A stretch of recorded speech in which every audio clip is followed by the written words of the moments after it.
Hello, StarCraft fans. This is Falcon Paladin coming to you with yet another daily Legacy of the Void upload, and today it is a game between Neeb and Scarlett from their round of 8 from WCS Montreal on Mech Depot, the Ladder Edition. In the bottom left-hand corner of the map, we have the blue Protoss player. It is Neeb from the United States of America. And in the top right-hand corner of the map, it is the Canadian Zerg player, Scarlett. She is sporting the color red today. Ooh, is my sound off? My sound was off. How embarrassing. How embarrassing is that? All right, so welcome aboard to the Falcon Paladin Daily Legacy of the Void upload. If this is your first time here, welcome. So glad to have ya. I guess I do want to announce we have a new episode of the podcast out today. If Wade knows what he's doing, it is the Falcon Paladin Hour. There's a link in the description. Get to talk about all sorts of things. I talk with Wade, the Australian, about technology, about TV, movies, books, TV shows, which I already said going to be some Stranger Things talk in there, which I don't think he's watched. Most of the stuff I bring up, where I'm like, that's a really good, I'm sure you've seen this, Wade. He hasn't. But I guess that's kind of a culture disconnect. There's a lot of things that he talks about. I have no idea what he's on about either. And actually, some things we just call completely different names. It's kind of like a British American thing too, like where trunk is boot in England. Anyway, got some Neeb probe harassment up here in the mineral line. It is a classic Neeb maneuver. Showtime also likes doing this, especially against Zergs. But if you see somebody doing this, it's probably a really good Protoss player. And you know what? Maybe try to emulate them a little bit. It is hard to do it to where you don't pull a full mouthful of minerals. But if you can make this drone lose mining time, you've won, essentially. All right, so Scarlett did go hatch first. Got an extractor pool follow-up here. Neeb is one gate expanding, as is tradition. Got a second gas on the way now. Got his cyber core coming up, and then he'll make his choice for his tech in just a few seconds, which is always awesome. Let's see what Neeb is going to do. All right, Neeb, what you got for me today? Your cyber core is done. You don't have a lot of money, so you can't make your tech yet. I guess I shouldn't have gotten too excited about that one. Anyway, getting warping. That's great. Getting, wow, Neeb, you're really killing me here. Really want to get that mothership core, I guess. Worried about some aggression from Scarlett, which is possible, but not today. There's Overlord scouting, and that is that is the extent of the aggression. And by that I mean there is no aggression. Third base, 2 minutes and 45 seconds from Scarlett. And seriously, Neeb? Nothing at this point? Overlord slowly scouting in. He's looking for that tech. Where's that tech, he says. I'm sure to find it.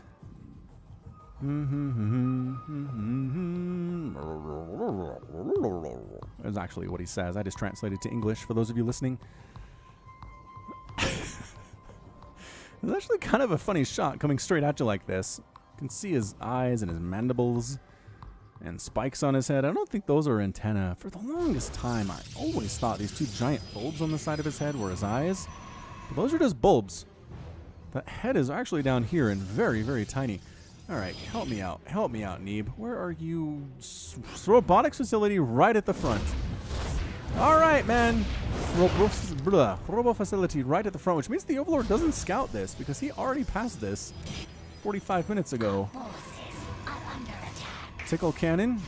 R.I.P. Husky. Gonna try to knock this thing down out of the sky. Gonna get there. Sentry DPS is actually pretty good. You know, if you give them a chance to use it. 6 damage, weapon speed 0.71. Zippity zippity, man. Just expensive for that kind of DPS, which is why they have casting stuff. That's why they are casters. Lings check to see is there a third base. There is a third base from Neeb. So can't really expect much aggression from the Protoss player at this point. Sees the robotics facility opening. The Overlord does get killed by the sentry. And Scarlett spreading her creep as she does, as she is wont to do. There's your Hydralisk Den. Scarlett commits to the Hydra strategy of the day. Neeb's making immortals, yo. I just don't like immortal against Hydra Baneling really much at all. I know they can absorb Baneling hits, but yeesh. All right, it's Neeb, though. Who am I to question the great Neeb, who I did watch today? I'm casting this on Sunday. Who I did watch in the great WCS Global Finals, not Montreal, at BlizzCon in Irvine, California. About as far away from Montreal as you can get on Earth. That's a long plane ride from France to California. Or, no, actually, wow. It's late, you guys. I deserve all of the insults I get for that. Montreal is in Canada. It's still far away. It's not the part of Canada that is close to California. It is a part of Canada that is far away from California, but not nearly as far away as France is. It's Quebec. All right, it's French Canada. I have 3 kids. Currently 10 p.m. where I am, and my brain thought Montreal was in France. You may mock me forever for that one because it was bad. It was real bad. All right, Scarlett, what you got? Got queens, got a Hydra, got some lings, got 6 more Hydras in production, got 8 more lings on the way. These sentries, a little scary for those lings. Force fields are good. Force fields are real good in the situation. Lings trying to pick off these sentries. Can't get one. Can we get any of them? Nah, those lings just died for nothing. Nothing died. 4th base is forced to be canceled. Scarlett removes it, and there's the recall. Whoa, kills the 4th base. He says, all right, I'm on 3 base to 3 base against my Zerg opponent, feeling very confident in that fact. And Scarlett's going Swarm Host. All right, Swarm Host, Baneling Nest. As we'd expect, again, the Swarm Hosts are a bit of a different factor here. Dark Shrine from Neeb, likely just going to be for Archons. I don't see how Dark Templar would be great in the situation, but I don't know. It's Neeb. He could do all sorts of crazy stuff. Warp Prism coming in, getting Resonating Glaive. Scarlett's making 11 Swarm Hosts at a time, you guys. I don't know about this for Neeb. 11 Swarm Hosts is a lot. This is not a lot of stuff. You pretty much want Void Rays in this situation, but Neeb doesn't know this is happening. Does not know there are Swarm Hosts on the field.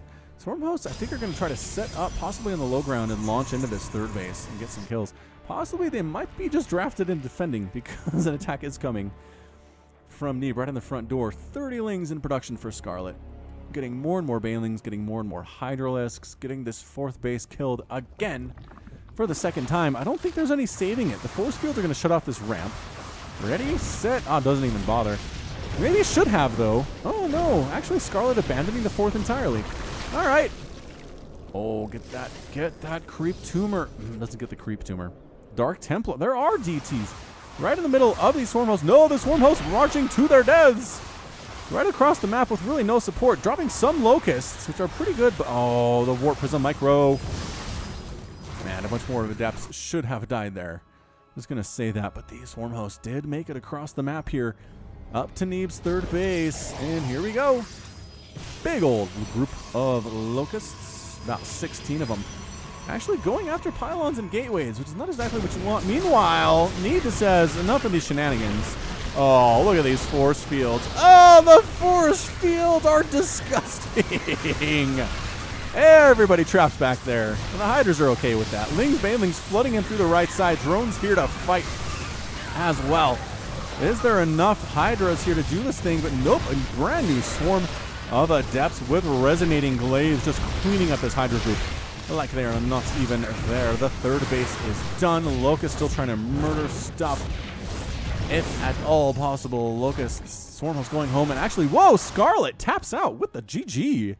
And Neeb is victorious in 8 minutes and 50 seconds. Good golly, Miss Molly. All right, so this is going to be a sneaky twofer between these two people. We'll do one more game between them because this was a little bit short. Little tiny bit short here. We'll go one more between these two players. See if Scarlett can even the score in this little 2-game series or not. I don't know. But stick with me. We'll figure it out. We'll be right back in just a second. Game number 2 of our sneaky twofer between Scarlett and Neeb will be on Abyssal Reef, the latter edition. And let's introduce these players. In the top left-hand corner of the map, it is the red Zerg player named Scarlett. And in the bottom right-hand corner of the map, it is the blue Protoss player Neeb. All right, so Zerg versus Protoss here on Abyssal Reefer game number 2. These two players have played against each other a million times in the past. They knew exactly what to expect, although Scarlett went for the Swarm Host play.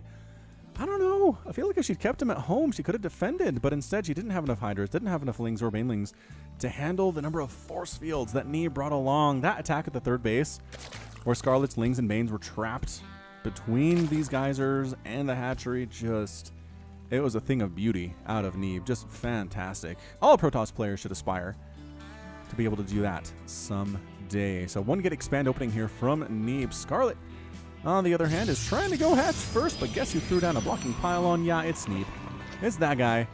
So instead, extractor pool from Scarlett. Fine.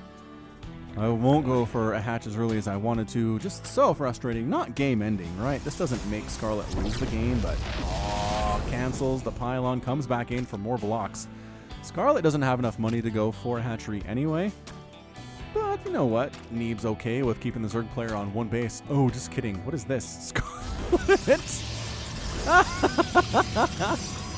You're not going to let me take my natural, huh? Well, I'll take one down here at your natural. I should have known something was up when Scarlett had 0 money.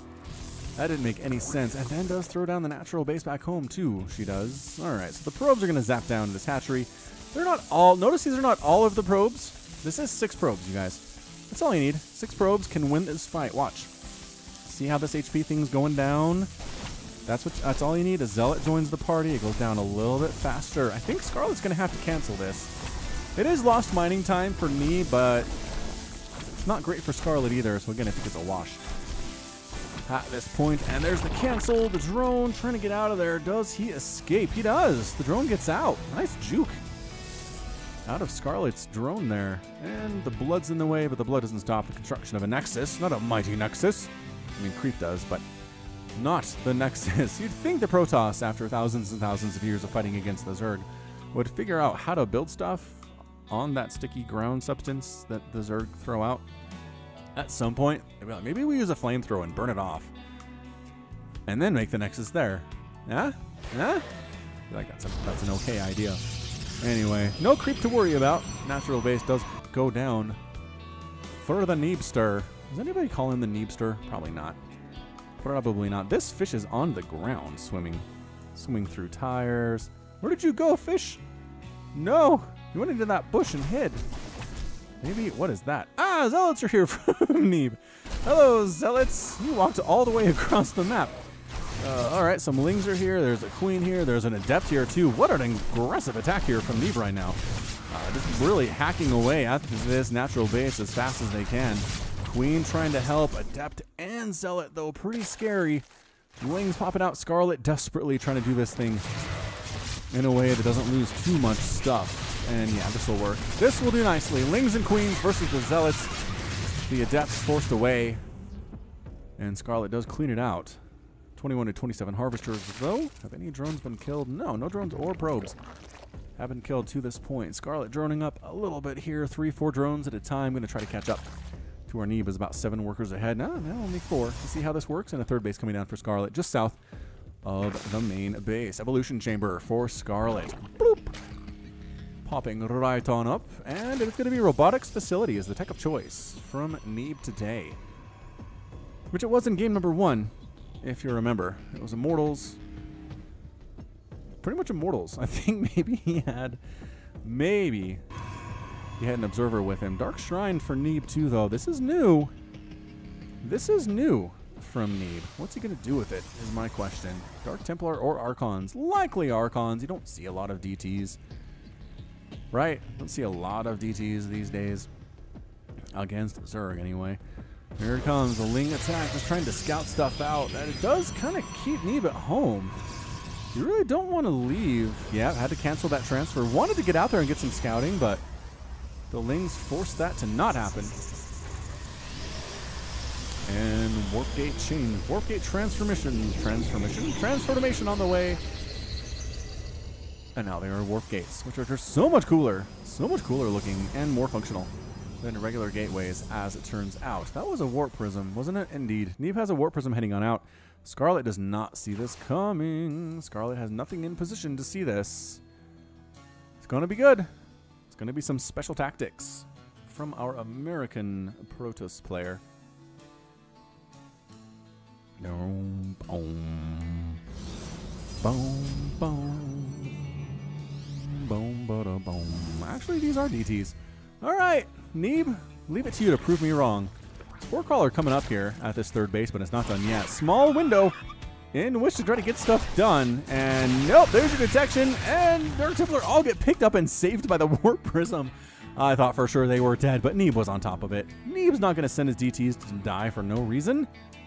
He will save them, even if they didn't really get a lot done. Ah, can I change them into Archons now? On this low ground. The Lings see this. Okay, good scout by Scarlett. Let's see what's going on. Gonna make more Lings in response. Gonna get some Zealots here. This is a very aggressive 3-base play. Third base coming in from Neeb, just north of his main. 3-base to 3-base. The Banelings do not want to explode on the Archons. Neeb wants that to happen. Queen's in the front. One Queen dies very quickly. Zealots not getting Baneling. There we go. Some nice Baneling hits on those Zealots, but the Archons live. 14 kills and 12 kills on these dudes. One of the Archons does submit. Queen's getting caught off creep by these Zealots. What an aggressive attack here from Neeb. Lings coming in, trying to help against these Zealots. Dark Templar just hacking away. Lending us DPS. That's a good thing about Dark Templar is they hit really hard. 45 damage per shot. It's slow. It's a slow attack, but it hits hard. Archons distracting from this huge time attack. A lot of drones going down, and there's the pickup and the save. And the Dark Templar is once again saved by the Warp Prism. So good harassment. Again, not necessarily game ending. In fact, not game ending at all. If I had to guess. Overlord here from Scarlett is just scouting out the creation of additional gateways, which is not really, again, game-changing information. Hydralisk Den popping on in from the Scarlets. And Archon, pretty good Archon micro here, dropping the Archons back and back and back and back and back. And not letting them die, which is pretty much the goal if you're doing that kind of a thing. Warp Prism has 9 hit points, but the shields are recharging fairly quickly. And the Archons have 14 kills and 11 kills each. Very low on shields here as well, actually. Gonna kill some creep tumors, regenerating their shields, just in case Scarlett decides to come on in at some point. Ling's doing a bit of a run by. Gonna possibly try to attack this third, but there are enough sentries here and adepts. I think it's fine. And Neeb agrees with me. Neeb's not gonna worry about it. Let this creep recede, let the shields regenerate, let the units back home deal with all these Lings. Just checking to see if there's a fourth yet. There's not one, which is good news for Scarlett. And Scarlett is plopping down a fourth base to the bottom and basically below and to the right of her third. A good fourth base location. Usually the fifth is just down the hill from that one too. That is the general expansion path here. Infestation pit for Scarlett. Can't imagine it's going to be Swarm Host again. Not at this stage. It's too late for it. Infestors would be fine though. I like Infestor play. And Neeb's army is going to knock down these rocks to give him additional attack path to this fourth base location of Scarlett's. Resources lost so far in the game, 3,000 for Scarlett compared to 1,600 for Neeb. So far, so good. Resources lost. 70 Lings is a lot of Lings for 2 Archons and 6 Zealots. Ah, fourth base. We're going to be forced to cancel here. Where is your army, Scarlett? Not present. Oh, doesn't even get the cancel. That hurts real bad. Fourth base coming up for Neeb. Lings are here, though. Turns out, Lings with +1 attack, mind you. But Neeb does not care. He's attacking right on here. Force fields keeping the Hydras from retreating. No Banelings in the army for Scarlett. Coming from the right side. More force fields. Just keeping everybody at home. Keeping the retreat attack paths. The retreat path's gone. Archon's destroying their own force fields, and that's a good game out of Scarlett. Woo! Scarlett is defeated in 9 minutes and 27 seconds. Scarlett takes the 2-0 loss to Neeb, and Neeb gets it done in very kind of similar 8 and 9 minute timing attacks off of 3 bases. I guess he almost had 4. That's what he almost had. Were those Lings going to take it down? Don't know. Don't actually know. But just the force field play. Man, more Protoss need to use that force field play. Is what they got to do. Yeah, that was just fantastic. 2,800 resources lost by Neeb compared to a full 5,900 out of Scarlett. 12 Hydralisks, 76 Lings, a hatchery, 8 Queens, a lot of dead Queens, and it's just 14 Zealots and 2 Archons and a couple sentries. That seems a significant, I mean, an acceptable loss if he happened to be Neeb there. So Wonderful, wonderful game from both of these players. Nice job by Neeb getting the win here in both of these games against Scarlett from the round of 8. WCS Montreal, and that's going to be it from me. So this has been Falcon Paladin coming to you with yet another daily Legacy of the Void upload. Go ahead and hit that like button, hit that subscribe if you like what you saw and what you heard today. You can also catch me on Twitter, Facebook, and Patreon, all at /Falcon Paladin. And until next time, as always, thank you so much for watching, and you take care of yourself.